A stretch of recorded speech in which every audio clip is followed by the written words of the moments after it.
Sister ও তাহলে গায়ে বাজে না, গায়ে বাজে পরিবারের 5-6 জন লোক আছে, ওর সাথে একজন বাড়তি। এটা কোন গায়ে বাজে। আর ইমাম সাহেব যে হুজুর প্রত্যেকদিন এক ঘরে মানে ঘুরে ঘুরে তো একটু ভালো মতো খাবে।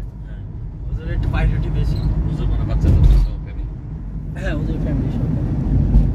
সিস্টার করে দিচ্ছেন একজন করে, কারণ কি আলহামদুলিল্লাহ আমরা শুনে না ভাই যে এইখান থেকে জিম পার্কটা শুরু। হ্যাঁ, এই যে দিনের গেট, এই যে না পানি বোতল নিয়ে চেক করবেন। আচ্ছা, এই যে তার কাটার বেড়া উপরের ঠিক দিকে আছে। মানে নিচে নামে নামে না, তাই নামে না, বোতল দিয়ে দেখবেন বোতল নিচে নামে না।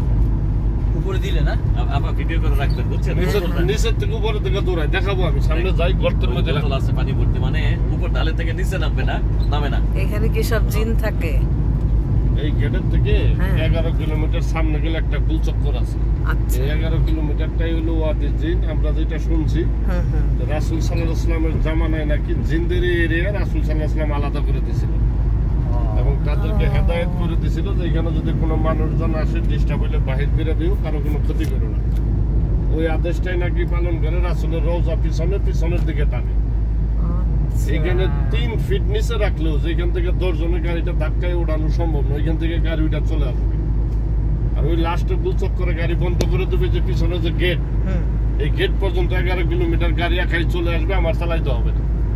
এটা আসার সময়